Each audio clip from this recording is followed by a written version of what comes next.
E aí, galerinha, tudo bem com vocês? Eu sou o professor Wagner Andrade, professor de matemática há 22 anos e venho, nesses vídeos, resolver as questões da prova de raciocínio lógico do concurso IBGE 2022, que ocorreu neste domingo, dia 20 de fevereiro, beleza? São 10 questões.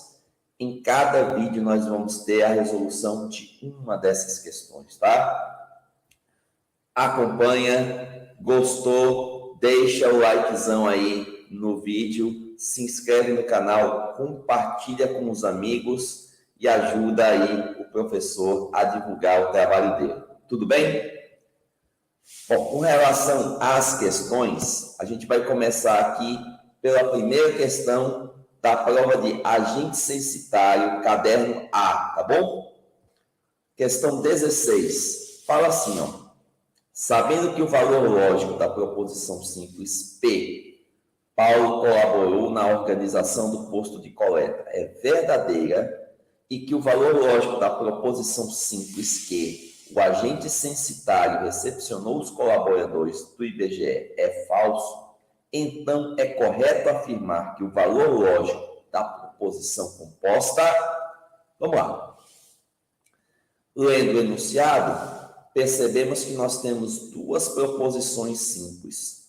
A proposição P, que tem um valor lógico verdadeiro, então já vou colocar aqui, ó, valor lógico de P é verdadeiro, quem disse isso foi o enunciado. E nós temos uma outra proposição simples também, proposição Q, cujo valor dela é falso, tá? Tudo isso quem disse foi o enunciado da questão, tá? O que ele quer agora é que eu faça algumas composições, algumas operações lógicas com essas duas proposições, sabendo que a primeira, P, é verdadeira e a segunda, Q, é falsa, tá? Então, a gente vai analisar cada item aqui para ver qual é a resposta correta. Veja quem está buscando aqui, ó, a resposta correta. Tudo bem? Então, a gente vai olhar logo o item A, que fala P de junção Q é falso. Galera, disjunção é o famoso P ou Q. Lembrando, gente, nós temos aulas de raciocínio lógico nesse canal, tá? Qualquer detalhe que você precise a mais, acompanhe os vídeos, tá? Tá na playlist de concurso público, tá? Espero vocês lá, tá? Mas, dirigindo novamente aqui a questão, quando eu tenho um P ou Q vai ser verdadeiro se pelo menos uma das minhas proposições for verdadeira, tá? Quando eu falo pelo menos uma, pode ser só uma ou as duas. Então, se eu tiver uma ou duas verdades, a adjunção, o resultado do meu P ou Q, ele vai ser sempre verdadeiro. Dessa forma, só vai ser falso se os dois forem falsos. O que não ocorre aqui, ó. Eu tenho pelo menos um verdadeiro, então o meu P ou Q, com certeza, ele vai ser verdadeiro. Então, não marcamos a letra A. Perfeito? Letra B. P conjunção Q é verdade. A conjunção é o famoso P e Q, tá?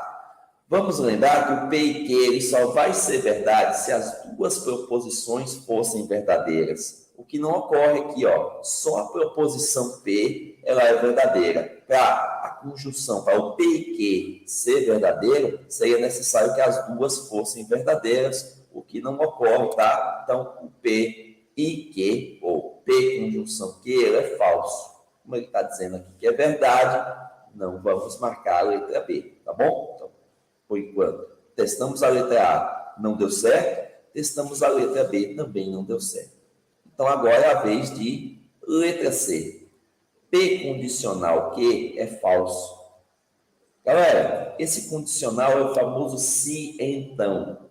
E aí, no se então, a gente tem aquele velho macete, aquele macete batido, que é o da Vera Fischer falsa. Ou seja, a minha condicional ela só vai ser falsa se a primeira proposição for verdadeira e a segunda for falsa, tá? Ó, veja que aqui P é a primeira e Q é a segunda, ó. Primeira é verdadeira e a segunda é falsa. Então, vai ser a Vera Fischer falsa. Então, esse condicional realmente é falso e a nossa resposta correta está na alternativa C, tá bom? Então, a gente marcaria aí como resposta a alternativa C, tá? Mas como a intenção da gente aqui é comentar a questão, então dá uma olhadinha também nos itens D e E, tá? Só para comprovar que eles não são corretos, tá? Na letra D eu tenho um bicondicional. O bicondicional é a condicional nos dois sentidos, tá? Tanto de P para Q, como de Q para P, tá? É a condicional nos dois sentidos. E a bicondicional, ela só vai ser verdadeira, se os dois valores lógicos forem iguais, tá? Então, valores lógicos iguais, a bicondicional, ela é verdadeira. Como aqui eu tenho valores lógicos diferentes, claro que a minha bicondicional, ela vai ser falsa. Então, por isso mesmo, a letra D, gente, não é a resposta correta, tá? E para finalizar, P de junção exclusiva Q é falso. Gente, essa disjunção exclusiva, ela aparece muito pouco em concurso, tá? Mas quando ela aparece, a gente precisa prestar um pouquinho de atenção nela. Porque essa disjunção exclusiva é quando você tem P ou Q, mas não ambos. Ou seja, é necessário para que a minha disjunção exclusiva seja verdadeira, que uma delas seja verdadeira, mas não ambas, não as duas, tá? Então, a minha disjunção exclusiva ela só vai ser verdadeira se só uma delas for verdadeira. Se as duas forem verdadeiras, ela não serve, tá? E se as duas forem falsas, também não vai servir, tá? Porque quando eu tenho uma disjunção exclusiva, eu tenho P ou Q, mas não ambos. Então, precisa ter uma verdade só e não duas, tá? Nesse caso aqui, eu só tenho uma verdade.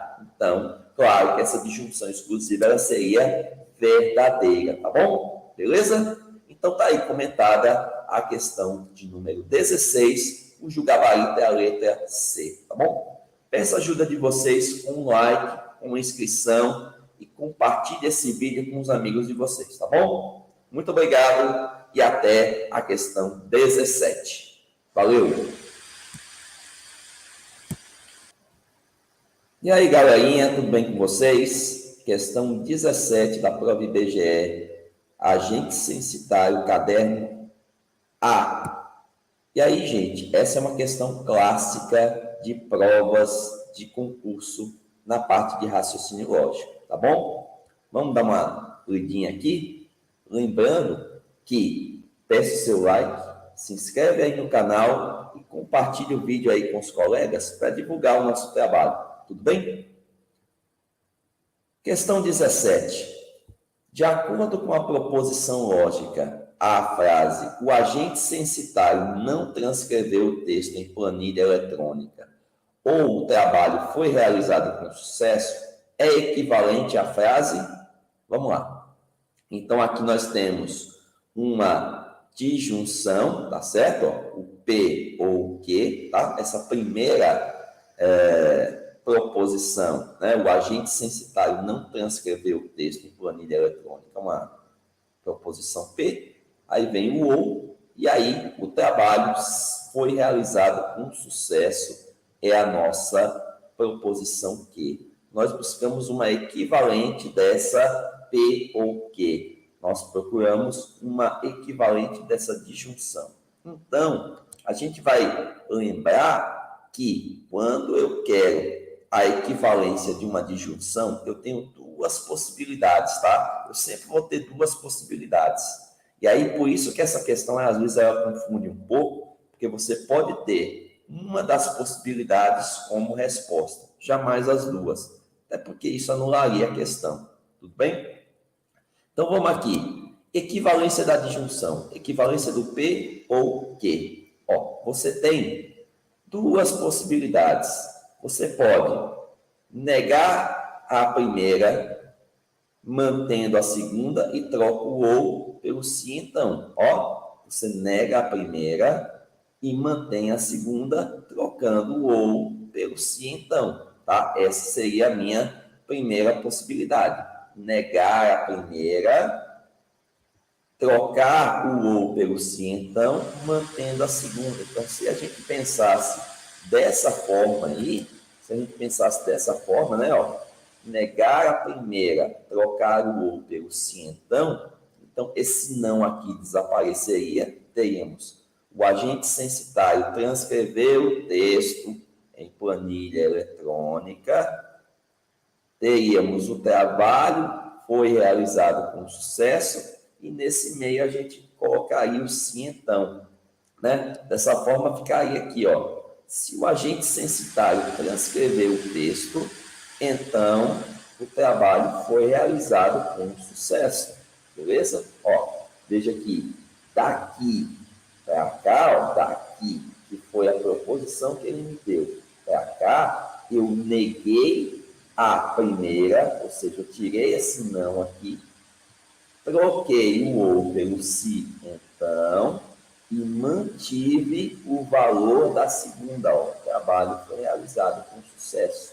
Então, poderíamos ter isso aqui como resposta, tá? Aí, observe que na letra A, ele tem algo parecido, ó. Ele diz que se o agente censitário não transcreveu o texto em planilha eletrônica, então o trabalho não foi realizado com sucesso. Olha só, veja que aqui ele manteve a primeira e ele negou a segunda, quando na verdade ele deveria ter feito o contrário. Ele deveria ter negado a primeira e mantido a segunda. Então, essa letra A aqui, ela confunde, tá? Porque ele mantém a primeira e nega a segunda. Na verdade, é o contrário. Ele nega a primeira e mantém a segunda. É isso que diz a primeira possibilidade de equivalência, tá? E aí, se você observar bem, eu não tenho essa possibilidade, eu não tenho essa alternativa aqui. Então, a minha primeira possibilidade, a minha primeira chance de buscar essa equivalência, ela não serviu. Então, se ela não serviu, eu vou utilizar a contrapositiva, tá? Eu vou pegar isso aqui, tá? Eu vou pegar esse P, então que, tá? Esse se P, então que, vou inverter a ordem delas e vou negar as duas, tá? Então, veja que, em relação à primeira situação, eu vou inverter a ordem das proposições e eu vou negar as duas. Ou então, em relação à disjunção, né? Em relação à disjunção, eu vou manter a primeira, eu vou negar a segunda, ó, veja, eu vou manter o valor da primeira, ó, ele estava negando, continua negando, ó, vou manter a primeira, vou negar a segunda e vou inverter, ou seja, eu coloco a segunda na frente, negando, e eu coloco a primeira logo depois, mantendo, ó, porque aqui o valor está mantido, ó. Tá vendo que P está mantido e Q está negando, ó? Então, eu mantenho o P, nego o Q e inverto a ordem, o Q vem na frente. Então, ficaria assim, ó. Se o trabalho não foi realizado com sucesso, então o agente censitário não transcreveu o texto, tá? Ficaria assim, tá? Ó, se o trabalho não foi realizado com sucesso, então o agente censitário não transcreveu o texto. Percebeu que essa segunda proposição ela foi para frente negada e a primeira foi para trás mantida, ó, porque eu mantive, ó. Eu nego a primeira, inverto a segunda, troco a ordem das proposições, tá bom? Ó, a segunda vem para o lugar da primeira, a primeira vem para o lugar da segunda, tá? Então ficou aqui, ó. Se o trabalho não foi realizado com sucesso, então o agente censitário não transcreveu o texto em planilha eletrônica. A gente vai ver que essa opção ela está bem aqui na alternativa E, e é ela que a gente considera como resposta, tá? Então, é uma questão clássica, tá? É a equivalência da disjunção e nós temos sempre duas possibilidades, tá? Ele pode colocar uma ou pode colocar outra, tá? Então, ele pode negar a primeira, mantendo a segunda, trocando o ou pelo se então, sem inverter, ou ele pode fazer a contrapositiva, tá? Ele pode negar a segunda, jogando para frente, se então mantém a primeira, tá? Ó, joga a segunda para frente, negando, se então a primeira logo em seguida. Você sempre vai negar a primeira proposição e manter a segunda. Só que aqui, ó, você negou sem inverter a ordem delas. E aqui na contrapositiva você inverteu. Basicamente é isso, tá bom? Então, a regrinha é: quer fazer a equivalência da disjunção, nega a primeira, mantém a segunda, ou mantendo elas em ordem, ou na contrapositiva, como a gente chama, invertendo a ordem delas, jogando a segunda para o lugar da primeira e a primeira para o lugar da segunda, tá certo? Ficou claro aí para vocês? Ficou entendida essa questão? Então, ó, questãozinha clássica de concurso público. Presta atenção nessa dica para você não errar mais, tá bom? Valeu, galera. Espero que tenham gostado. Deixe o seu like aí no vídeo, se inscreve no canal e daqui a pouquinho a gente lança a resolução da questão número 18. Beleza? Fui!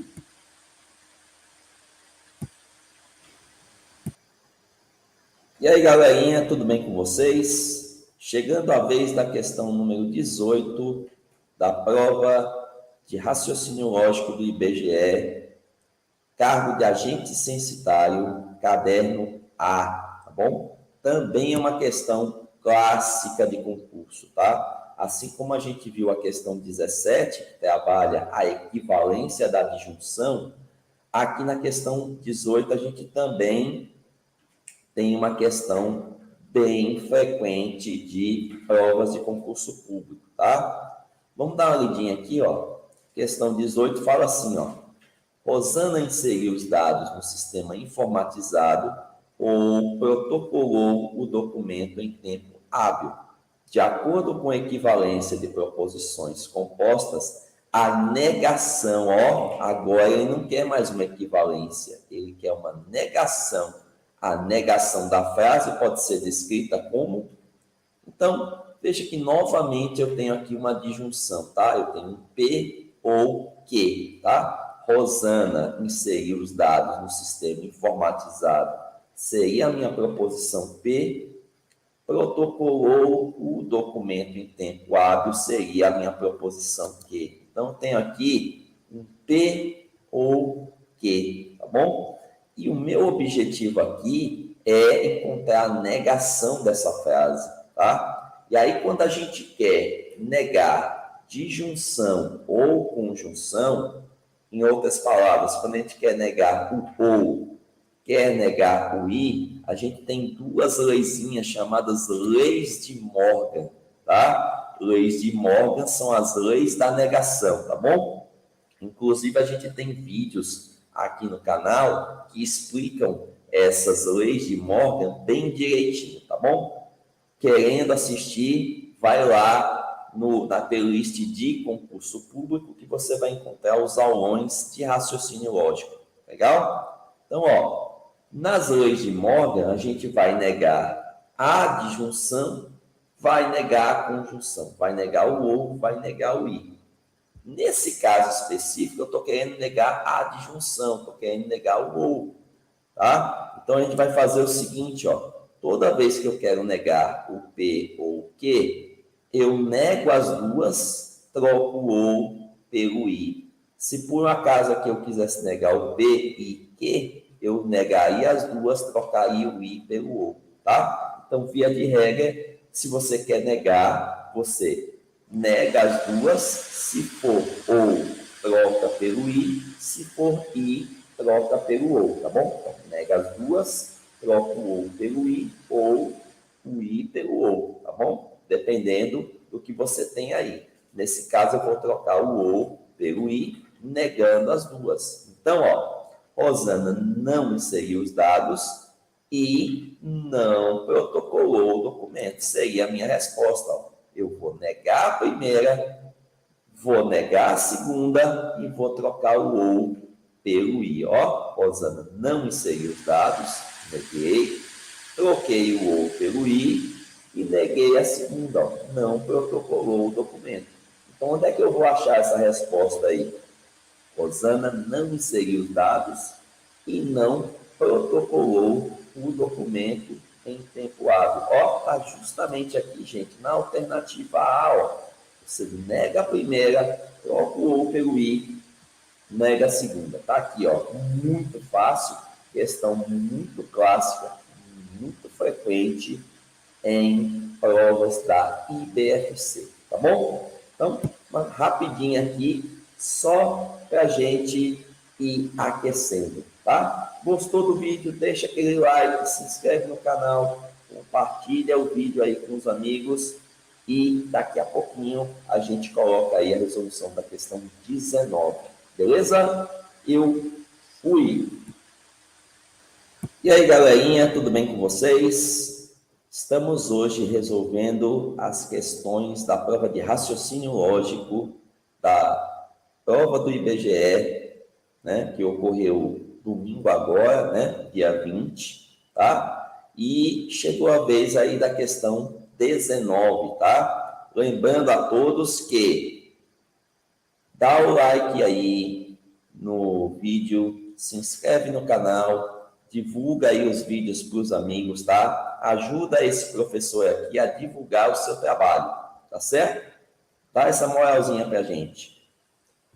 Questão 19, gente, é uma questão que vai trabalhar com calendário, tá? Também é uma questão típica das provas de IBFC, tá? Então, ele diz assim, ó, Paulo fez uma visita técnica a um estabelecimento no dia 12 de abril, que foi numa quarta-feira. Então, nesse mesmo ano, ao retornar a esse estabelecimento no dia 18 de setembro, o dia da semana será... Então, vamos pensar assim, ó. 12 de abril é uma quarta-feira, tá? Eu não vou contar as datas a partir de 12 de abril. Eu vou começar a contar do próximo dia, do dia 13 de abril, que é uma quinta-feira, tá bom? Então, vamos fazer a contagem não a partir do dia 12, vamos fazer a partir do dia 13. Ah, Wagner, mas eu quero começar a contar do dia 12. Tem algum problema? Não tem problema nenhum, tá? Então, o que eu pensei aqui? Se a gente tem um mês de abril com 30 dias, o mês de abril, vocês sabem que tem 30 dias, ó, até essa data aqui já se passaram 12 dias. Então, contando do dia 13 até o dia 30, faltam ainda para completar o mês de abril 18 dias, tá? Esses 18 dias aqui, gente, é do dia 13, que é uma quinta-feira, até o último dia do mês, que é o dia 30 de abril, tá? Então, aqui a gente termina o mês de abril depois de 18 dias. 18 dias após essa data aqui, tá? O primeiro desses 18 dias não é a quarta-feira, é uma quinta, tá bom? Então, presta atenção nisso. Bom, aí depois de abril, eu tenho um mês todinho de maio. E aí você sabe que maio tem 31 dias. Em seguida, eu tenho um mês de junho todinho, que é um mês de 30 dias. Seguindo, nós temos um mês de julho todinho também, porque eu preciso chegar em setembro, né? E aí, em julho, a gente sabe que temos mais 31 dias. A vez de agosto, que também tem 31 dias. E aí, gente, depois de agosto vem setembro. Para começar setembro e chegar até essa data aqui, ó, do dia 1º de setembro ao dia 18 de setembro, eu vou ter que contar justamente 18 dias, né? Do primeiro dia do mês até o dia 18 de setembro, que é a data a ser considerada. Então, ó, o intervalo que eu tenho entre 12 de abril e 18 de setembro é um intervalo que é a soma dessas quantidades de dias aqui. Então, vou ter que somar 18 com 31, com 30, com 31, com 31, com 18. Somando tudo, nós vamos ter aí 159 dias. E aí vamos pensar um pouquinho. Esses dias, gente, eles se agrupam em semanas, tá? E todas as semanas elas são iguais, ou seja, elas começam e terminam no mesmo dia, tá? No caso aqui a gente está considerando semanas que começam na quinta-feira, que é o dia logo após 12 de abril, e elas terminam na quarta. Então, todas essas semanas aqui que eu vou contar, elas sempre começam na quinta e terminam na quarta. Aí você vai me perguntar, mas Wagner, não seria na quarta-feira, não? Nesse caso, não, porque eu estou contando a partir do dia 13 de abril. Ó. Se eu quisesse começar da quarta-feira, eu teria que colocar aqui um dia a mais, tá bom? Você pode fazer isso? Claro que você pode fazer isso. E aí eu teria 160 dias aqui, se eu fosse começar a contagem pela quarta-feira. Começando pela quinta-feira, o dia após 12 de abril, eu teria apenas 159 dias. Mas independente de uma organização, de uma forma de raciocinar, de ver o problema ou de outra, esses dias eles vão se agrupar de 7 em 7, em semanas, né? Então, se eu dividir aqui 159 dias em intervalos de 7 dias, intervalos de semanas, o que eu vou ter como resultado aqui? Eu vou fazer essa continha. Eu vou ter 22 semanas completas e ainda sobram 5 dias. Lembrando que essas 22 semanas completas aqui, na minha contagem, começam na quinta e terminam na quarta, tá? E esses 5 dias que sobraram também, eu começo a contá-los pela quinta. Então, contando aí 5 dias a partir da quinta, eu tenho quinta, sexta, sábado, domingo, o quinto dia, com certeza seria uma segunda-feira. Ou seja, essa data 18 de dezembro só pode ser uma segunda-feira. Então, a nossa resposta aí será a alternativa B, tá bom? Beleza? A alternativa B, nós vamos, com isso, concluir a resolução da nossa questãozinha. Beleza? Entendeu? Gostou aí da organização? Gostou da resolução? Então deixa seu like, se inscreve no canal e compartilha o vídeo com os amigos, tá bom? Eu agradeço a atenção de todos e daqui a pouquinho a gente coloca a resolução da próxima questão, tá bom? Eu fui. E aí, galerinha, tudo bem com vocês? Continuando a nossa resolução das questões da prova do IBGE para o cargo de agente censitário, tá? Chegamos agora na questão número 20, que é uma questão de matemática, tá? A gente vai trabalhar basicamente com a fração geratriz, tá? A fração geratriz é aquela fração que é obtida a partir de uma dízima periódica, tá? Então, diz aqui, ó, a questão número 20. Ao prestar suporte na manutenção de um computador, um agente censitário verificou que era necessário realizar a soma entre os números x, que é 0,2222, né? E aí continua, ó, uma dízima periódica, e y, que é 0,666, continua aqui, ó. Pois o dispositivo só admitia números na forma fracionária. Nessas condições, a fração correta a ser transmitida é...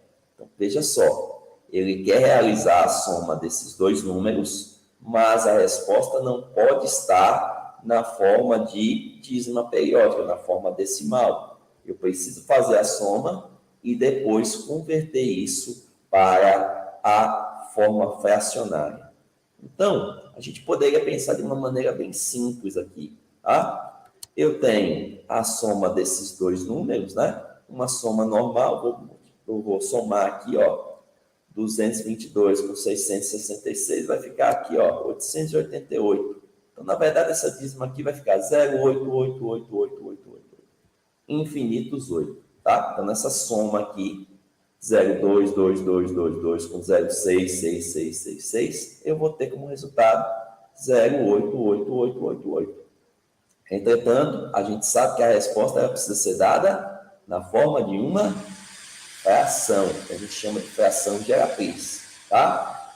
Sem pensar em macete, pensando no método algébrico formal, eu poderia chamar esse 0,888 de x, tá? Onde esse x vai ser o decimal escrito na forma fracionária, tá? Veja que todo decimal periódico, ele tem uma parte que se repete, a gente chama de período, tá? O período é aquilo que se repete. E nesse caso aqui, gente, vai ser esse 8 aqui. Então, o que eu poderia fazer? Eu poderia fazer essa vírgula se deslocar para trás do período, tá? E aí, com isso, ela vai se deslocar uma casa para a direita. Quando ela se desloca uma casa para a direita, é o mesmo que eu multiplicar esse número x por 10. Por quê? Porque esse sistema de numeração é um sistema decimal. Cada vez que eu multiplico por 10, a minha vírgula ela se desloca uma casa para a esquerda. Cada vez que eu divido por 10, a vírgula se desloca uma casa para a esquerda, tá? Então, para eu deslocar essa vírgula uma casa para a direita, é necessário que eu multiplique esse valor por 10. E aí, interessante, eu tenho essas duas igualdades e notem, a parte decimal delas está igual. Se é minha intenção colocar na forma fracionária, óbvio que essa parte decimal ela tem que sumir. E aí uma estratégia para a gente fazer essa parte decimal sumir é justamente subtrair essa equação maior da menor, tá? Então, eu vou subtrair as duas equações, a de baixo menos a de cima, tá? Eu vou fazer isso de um lado da igualdade e do outro lado da igualdade. Desse lado esquerdo, eu tenho 10x menos x, eu vou ter 9x. Do lado direito, eu vou, já que esses decimais aqui eles são iguais, eu vou cancelá-los. Então, vai cancelar a parte decimal e vai me sobrar apenas 8 menos 0, que é a mesma coisa que 8, tá? Então, nessa subtração, 10x menos x dá 9x. As partes decimais, como são iguais, eu estou subtraindo uma da outra, se cancelam, vai sobrar aqui apenas 8 menos 0, que dá 8, tá? Então, vai ficar 9x igual a 8. Esse 9, ele está multiplicando, ele passa para o outro lado dividindo. Então, vou ter 8 dividido por 9, ou 8 sobre 9, que é a equivalente do meu decimal, mas na forma fracionária, assim como o problema me pediu. E aí você verifica que essa resposta ela está justamente lá na alternativa D, tá bom? Então, uma questãozinha rápida, fácil, tá? Eu não quis usar macetes, eu quis mostrar para vocês um processo formal, mas é claro, se você já conhece o macete e você quer aplicar o macete, fique à vontade. Aqui é apenas uma sugestão de resolução, tranquilo? Gostou dessa questão? Gostou da resolução dela? Então, deixa aqui o joinha, deixa o like no vídeo, se inscreve no canal e compartilha esse vídeo com os amigos de vocês, tá bom?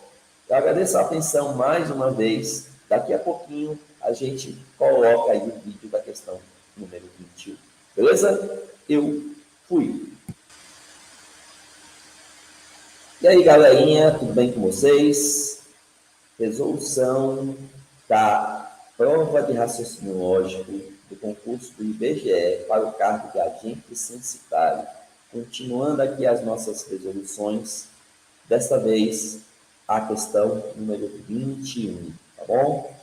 Galera que está acompanhando esse vídeo, deixa logo o like aí no vídeo, se inscreve no canal, compartilha o vídeo aí com os amigos, tá? Ajuda a gente a divulgar o nosso trabalho, beleza? Então, questão número 21 da prova de agente censitário do IBGE é uma questão de porcentagem. É uma questão fácil, porém, a gente precisa tomar cuidado na leitura do enunciado. Ele diz assim, ó, um agente censitário visitou 25% dos locais necessários para completar sua atribuição. Se ainda faltam visitar 5.625 locais, então o total de locais já visitados corresponde a, presta atenção, ele já visitou 25% e esses 5.625 são os locais que ainda falta visitar, tá? Então, 25% aqui ele já visitou, 5.625 é o que falta visitar. Então, a gente precisa pensar o seguinte, ele visitou 25% e falta visitar 75%, tá? Ele já visitou 25% e falta visitar os outros 75%, né? A soma aqui tem que dar sempre 100%. Então, se ele visitou 25, não visitou 100 menos 25, ou seja, não visitou 75, tá bom? Vamos montar aqui uma tabelinha para organizar essas informações. Então, a tabelinha está aqui, ó. 25% é o percentual que ele já visitou, que corresponde ao total de locais já visitados, que é justamente o que o problema me pergunta, enquanto que 75%, que é o percentual de locais não visitados, corresponde a 5.625, que é justamente o número de locais que ele ainda não visitou. Tá? Essas duas grandezas aqui, essas duas medições, com certeza elas são diretamente proporcionais. Por quê? Porque se eu tenho um percentual maior, obviamente que eu tenho uma quantidade de locais maior, tá? Então, onde eu tenho um percentual maior, eu tenho a quantidade de locais maior. Onde eu tenho percentual menor, eu tenho a quantidade de locais menor, tá? Então, quando um aumenta, o outro aumenta também, ou quando um diminui, o outro diminui também. Grandezas diretamente proporcionais, tá? Se elas são diretamente proporcionais, eu já posso meter aqui direto uma proporção. No entanto, como eu estou trabalhando com valores grandes, antes de jogar essa proporção, seria melhor a gente dar uma simplificada. E aí eu percebo, ó, que eu posso simplificar aqui, ó, esse 75 com esse 25. Posso dividir um pelo outro. Posso dividir 75 por 25. E o resultado dessa divisão dá 3. Então, teria 5.625 sobre x igual a 3 sobre 1. Multiplico os meios, multiplico os extremos, então vou ficar com 3 vezes x, 3x. 5.625 vezes 1, 5.625, tá? Esse 3 que está multiplicando, passa para o outro lado dividindo. Então, como eu vou dividir 5.625 por 3, isso vai me dar como resultado justamente 1.875 locais. Isso aqui é justamente o que ele já visitou, tá? Corresponde a o que está sendo pedido no enunciado do problema. E aí, claro, a nossa resposta ela está na alternativa B, tá bom? Questão simples, questão rápida, tá? Mas você precisa prestar atenção no enunciado para não relacionar os valores de maneira errada. Beleza? Tranquilo? Então, gostou da resolução? Deixa o seu like aí, deixa o seu joinha, tá? Se inscreve no canal e daqui a pouquinho a gente lança a resolução da próxima questão. Tá bom? Valeu, galera. Eu fui. E aí, galerinha, tudo bem com vocês?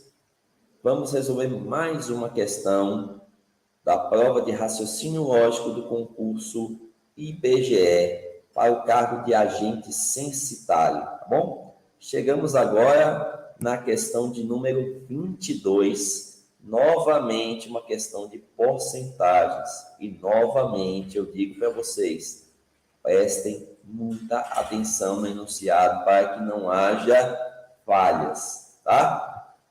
Lembrando que você já pode deixar o seu like aqui no vídeo, pode se inscrever no canal e, principalmente, peço que você divulgue esse vídeo com os amigos, tá? Divulgue o trabalho do professor para dar uma ajudada nele aqui, tá bom? Então, na questão 22, ele fala assim, ó, dos R$ 8.500 reservados para o pagamento de diárias aos agentes censitários, 30% de 40% são referentes ao pagamento do almoço. Nessas circunstâncias, o valor não gasto com almoço é igual a... Então, vamos lá. Lembra, gente, que esses 30% de 40% são referentes ao almoço. E ele quer saber o que eu não vou gastar com o almoço.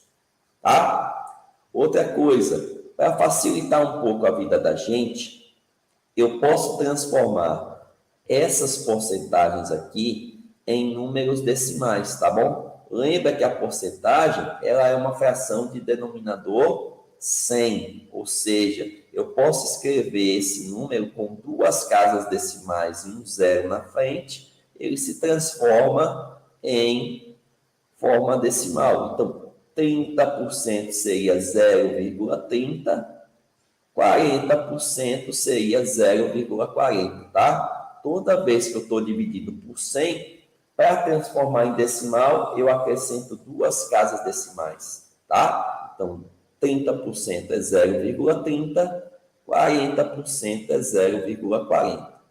Ou ainda, eu posso fazer o seguinte, ó, eu posso dizer que 30% é 0,3, tá? 0,30, 0,3 dá no mesmo. E 0,40 eu posso dizer que é 0,4, para facilitar a minha multiplicação. Até porque esse de, essa preposição de, sempre indica uma multiplicação, tá bom? Então, eu vou ter 0,3 vezes 0,4, tá? Aqui eu vou fazer 3 vezes 4, 12, duas casas decimais, vem no resultado. Então, vou ter 0,12 ou 12%, tá? 12% é o que eu vou gastar com o almoço. Só que ele quer saber o que eu não vou gastar com o almoço. Ou seja, seria o que falta para eu chegar no 100%. Seria 100 menos 12. Seria, então, 88%. Tá? Então, desse valor aqui, eu gasto 12% com o almoço e os 88% restantes eu não gasto com o almoço. Tá? Ele quer saber o quanto que eu não vou gastar com o almoço. Então, posso pensar assim: eu vou não gastar com o almoço 88% do valor total. Esse 88% eu poderia transformar em decimal, ficaria 0,88. Então, teria 0,88 vezes 8.500, ou seja, 88% de R$ 8.500.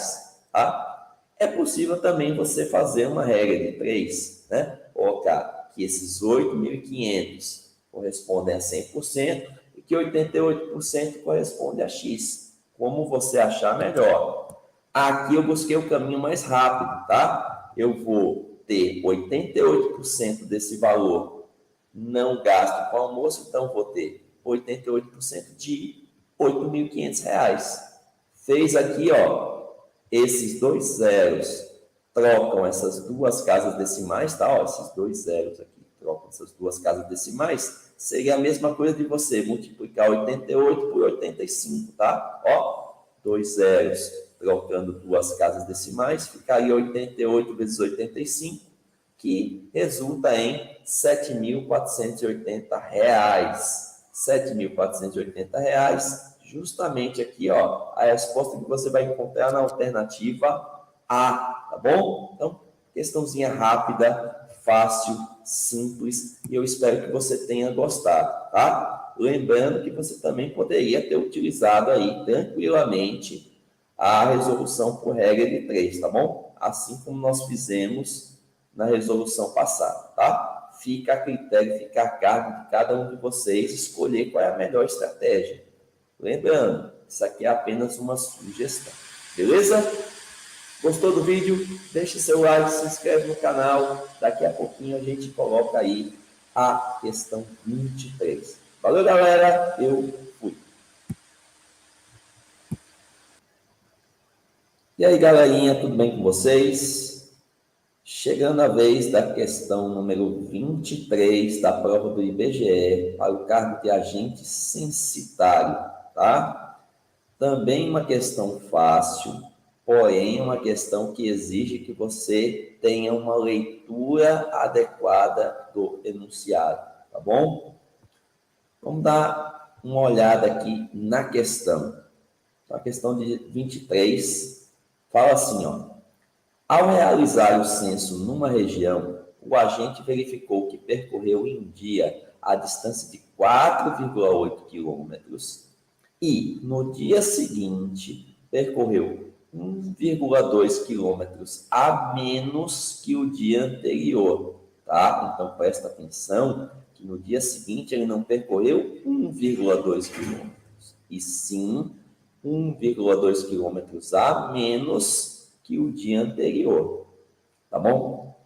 Nessas condições, a soma entre as distâncias percorridas nesses 2 dias por esse agente foi de... Então, tem que fazer a soma do que ele percorreu no primeiro dia com o que ele percorreu no segundo dia. Então, se liga aqui. No primeiro dia, ele percorreu 4,8 quilômetros. No segundo dia, ele percorreu 1,2 a menos que no primeiro, ou seja, ele percorreu 4,8 menos 1,2, que vai dar 3,6. Somando as duas distâncias, né, 4,8 com 3,6, você vai chegar ao total de 8,4 quilômetros. Entretanto, você não tem essa resposta aqui entre as alternativas. E aí, é claro, você precisa converter essa distância de quilômetros para uma outra unidade, tá? Até que eu chegue na resposta correta. O que dá para perceber é que de cara você já elimina a letra C e você já elimina a letra D, tá bom? De cara você já eliminou essas duas. Então, a minha resposta ou vai estar em decímetros, ou vai estar em decâmetros, ou vai estar em centímetros, tá? E aí, como é que a gente vai fazer essa conversão? Tá aqui, ó, a sequência de unidades, tá? A unidade padrão de distância, que é o metro, os múltiplos do metro, que são o decâmetro, o hectômetro e o quilômetro, e à esquerda do metro, ou à direita do metro, perdão, você tem os submúltiplos do metro, decímetro, centímetro e milímetro. O metro está aqui, ó, à esquerda os múltiplos, à direita os submúltiplos. E aí é o seguinte, tem uma dica que vai te fazer ganhar muito tempo com isso, tá? Como aqui é unidade de distância, unidade linear, cada casa que você andar, cada unidade que você andar para a direita, a vírgula também anda uma casa para a direita. Cada casa que você andar para a esquerda, a vírgula também anda uma casa para a esquerda, tá? No caso aqui, eu estou em quilômetros, tá? Eu estou no extremo esquerdo. E aí, eu posso andar uma casa para a direita, a vírgula vai uma casa para a direita, eu transformo isso em hectômetros, tá vendo? Ó? De quilômetro para hectômetro, ó, andou uma casa, o que aconteceu? A vírgula também andou uma casa para a direita. Ó. Aqui eu andei uma casa para a direita, a vírgula também andou uma casa para a direita. Então, 8,4 quilômetros correspondem aí a 84 hectômetros, que é uma resposta que eu não tenho ainda, tá? Não está aqui. Então, eu vou para decâmetro. Ó, decâmetro, a minha vírgula vai andar mais uma casa para a direita. E aí você pode me perguntar, mas Wagner, não tem casa para eu andar aqui para a direita. Então, se não tem casa para andar para a direita, você acrescenta 0. Ó, estava aqui a vírgula atrás do 4, ela anda uma casa, ó, acrescenta 0. 840 decâmetros. Você tem 84 aqui, então não é ela, tá? Ainda não achei. Vou para metro, ó. Vou para metro, a vírgula vai andar mais uma casa para a direita, ou seja, vou acrescentar mais um zero. Serão 8.400 metros. Também não tem. Se eu não tenho essa resposta ainda, eu vou para decímetros. E aí eu ando mais uma casa para a direita, inclusive com a vírgula. Então, vou acrescentar mais um zero aqui e eu vou agora ter 84.000 decímetros. Tá? Eu ainda não tenho essa resposta, porque aqui, ó, apareceu 8.400 decímetros, quando na verdade é 84.000. Então, não é também a letra A, tá? E agora, se eu não tenho a minha resposta em decímetros, eu vou para centímetros. E aí, novamente, eu ando mais uma casa para a direita, ou seja, acrescento mais um zero, eu vou ter 840.000 centímetros, que sim, essa resposta aparece aqui justamente na alternativa E, tá bom? Então, ó, uma diquinha importante e fácil para você converter unidades de distância, tá? Ó, coloca aqui as unidades na ordem, tá? O metro aqui no meio, os múltiplos à esquerda, os submúltiplos à direita. Cada casa que você andar para a direita, a vírgula lá também anda para a direita. Cada casa que você andar para a esquerda, a vírgula aqui também anda para a esquerda, tá? E aí a gente consegue converter entre as unidades de medida do comprimento. Beleza? Gostou dessa dica aí? Gostou dessa resolução? Ó, deixa aí o like no vídeo, se inscreve no canal, compartilha o vídeo com os amigos e daqui a pouquinho a gente vai lançar aí o vídeo com a penúltima questão dessa prova do IBGE, questão 24, tá bom? Aguarda só um pouquinho que a gente entra ao vivo daqui a pouco. Valeu? Um abraço, eu fui. E aí, galerinha, tudo bem com vocês? Chegou a vez da penúltima questão da prova de raciocínio lógico do IBGE para o cargo de agente censitário, tá bom? Questão número 24, a gente vai resolver nesse vídeo, tá? Lembrando a vocês que quem ainda não se inscreveu no canal, se inscreve no canal, deixa o like no vídeo, tá? Compartilha esse vídeo com os amigos e ajuda a divulgar o nosso trabalho, tá? Eu agradeço se você puder fazer isso por mim. Tranquilo? Questão 24, então. Diz assim, ó. Para realizar as visitas necessárias sob sua responsabilidade, o recenseador riscou no mapa um quadrado de modo que representasse a área da região a ser trabalhada por ele. Se a medida do lado desse quadrado é 6 centímetros, então a medida da área desse quadrado em metros quadrados é igual a... Então vamos lá. Primeira coisa, eu vou calcular a área do quadrado. A área do quadrado, lembre que o quadrado é uma figura geométrica de 4 lados, onde as medidas dos 4 lados são iguais. E para você calcular a área desse quadrado, basta você fazer a medida do lado vezes a medida do lado, ou base vezes altura, tá? Lembrando que a base e a altura, no caso do quadrado, têm medidas iguais. Então, na verdade, você faria 6 centímetros vezes 6 centímetros. 6 vezes 6, 36. 36 centímetros quadrados, tá? Agora, veja, se eu fizer 6 vezes 6, 36, eu vou ter a resposta em centímetros quadrados. Ele não quer a resposta em centímetros quadrados, tá? Então, se tivesse algum 36 aqui, certamente engana muita gente, tá? Ele quer a resposta não em centímetros quadrados, ele quer em metros quadrados. Então, o que eu acho mais prudente? Que você converta esses 6 centímetros para metros, tá? E aí, quando você for multiplicar essas medidas em metros, metro vezes metro já aparece aqui em metro quadrado. Eu acho que é o caminho mais simples. Então, vamos lembrar da nossa dica do vídeo passado, né? As unidades aqui de medida, né? O metro, os múltiplos à esquerda, os submúltiplos à direita. E veja que eu estou aqui em centímetros e o meu desejo é ir para metros, ó. Então, se eu estou em centímetros, desejo ir para metros, eu vou andar 2 casas para a esquerda. Então, a minha vírgula aqui também vai andar 2 casas para a esquerda.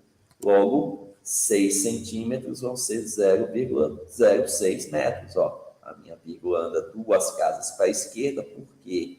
Porque de centímetro para metro, aqui eu andei 2 casas para a esquerda. Se aqui andou 2 para a esquerda, minha vírgula, né, também vai andar 2 casas para a esquerda. Então, 0,06 metros corresponde aí aos 6 centímetros, tá? Só que eu quero a área do quadrado. Então, eu vou ter lado vezes lado como área, ou base vezes altura. Então, eu vou ter 0,06 vezes 0,06, já que ele quer a área, tá? Ele quer a área. Cuidado, tá? Então, eu vou multiplicar a medida desse lado 2 vezes, ela por ela mesma, tá? Lembrando que no quadrado eu tenho lados com medidas iguais. Então, vou ter 0,06 vezes 0,06. Como é que eu faço isso? 6 vezes 6 dá 36, ó. Eu vou ter 2 casas decimais daqui com 2 casas decimais daqui, ou seja, eu vou ter 4 casas decimais. Eu vou ter o 36 escrito com 4 casas decimais. 6 vezes 6, 36, com 4 casas decimais. Como aqui está em metro? Aqui está em metro, metro vezes metro, metro quadrado. Aqui já está a minha área, 0,0036 metros quadrados. Ó, a respostinha onde está? Alternativa D. Então, rapidinho, você resolveu essa questão e já pode passar para a próxima. Beleza? Tranquilidade aí, gente. Gostaram da dica? Deixa o like, se inscreve no canal e daqui a pouquinho a gente coloca aí ao vivo a resolução da última questão dessa prova. Tá bom? Obrigado aí pela atenção de todos e até o próximo vídeo. Valeu, eu fui. E aí, galerinha, tudo bem com vocês? Chegamos finalmente à última questão da prova de raciocínio lógico da prova do IBGE para o cargo de agente censitário. É a questão número 25, tá bom? Então, você que está acompanhando aí a resolução dessas questões, está assistindo os vídeos, não esquece de deixar o like no vídeo, se inscrever no canal e compartilhar para os amigos, para que a gente possa divulgar melhor o nosso trabalho, tá? Eu conto com a ajuda de vocês, beleza? Questão número 25 é uma questão muito fácil, porém, há de se tomar um cuidado. A prova toda, né, de raciocínio lógico, ela foi uma prova fácil, tá? Ela não foi uma prova muito exigente, ela estava dentro do esperado. Mas é aquela coisa, a gente precisa tomar cuidado, a gente precisa ler direitinho para não cometer falhas, até porque uma falha num concurso como esse pode colocar tudo a perder, né? Então, vamos dar uma olhada aqui, ó. Questão 25 diz assim, ó. No posto de coleta, um agente censitário verificou que haviam chegado 12 notebooks idênticos e estavam todos fora da embalagem e empilhados numa única pilha. Se cada notebook tem espessura, grossura de 5 centímetros, comprimento de 24 centímetros e largura de 18 centímetros, o volume total dessa pilha é, em decímetros cúbicos, igual a... Presta atenção mais uma vez. Mesma coisa que ele fez na questão 24, questão passada, ele fez aqui, ó. Ele está me dando as dimensões em centímetros, mas ele vai querer um volume em decímetros cúbicos, ou seja, seria interessante que eu passasse todo mundo para decímetro e depois encontrasse o volume em decímetros cúbicos, tá? É uma sugestão. Lembre também que as dimensões de um notebook são 24 de comprimento, 18 de largura, 5 de espessura. Isso aqui para cada notebook. Eu tenho 12 notebooks empilhados. Então, a espessura dessa pilha vai ser 12 vezes a espessura de um notebook, tá? O comprimento e a largura vão permanecer iguais, tá? Porque eu estou colocando um notebook em cima do outro. Então, eu não vou mexer no comprimento, não vou mexer na largura, eu só vou mexer na espessura, na altura da pilha, na grossura da pilha. Por quê? Porque eu tenho 12 notebooks empilhados e cada um tem 5 centímetros de altura da pilha, tá? Então, com isso, a gente vai formar uma figura que a gente chama de bloco retangular ou paralelepípedo, tá? Uma figura mais ou menos assim, onde, na circunstância do problema, aqui eu vou ter 24 centímetros, tá? Que eu já vou passar aqui para decímetros, ó, de centímetro para decímetro. Estão vendo aqui, ó, a vírgula anda uma casa para a direita, a vírgula aqui também vai andar uma casa para a direita, tá? Então, já estou pegando esses 24 centímetros do comprimento e passando para decímetros. Por quê? Porque ele quer o volume em decímetro cúbico. Então, é melhor que todas as dimensões já estejam em decímetros, tá? Então, o comprimento, 24. Aqui a largura vai ser 18 centímetros, que eu vou passar para decímetros, ó, também uma casa para a esquerda, ó, vai ficar 1,8, e aqui eu vou ter a altura da pilha. Cada notebook tem 5 centímetros, são 12 notebooks, então 12 vezes 5 vai dar 60 centímetros, que passando para decímetros, ó, a vírgula anda uma casa para a esquerda, ó, vai ficar 6 decímetros, tá bom? Então, ó, já peguei as dimensões em centímetros, a vírgula em cada uma delas andou uma casa para a esquerda e eu transformei as dimensões em decímetros, beleza? Como é que eu vou calcular o volume aqui? O volume dessa caixa retangular, desse bloco retangular, é nada mais, nada menos do que a multiplicação ou o produto das dimensões. Então, você vai ter comprimento vezes largura vezes altura. Ou, como a gente fala no ensino médio, né? Isso aqui é um prisma, eu vou ter a área da base vezes a altura.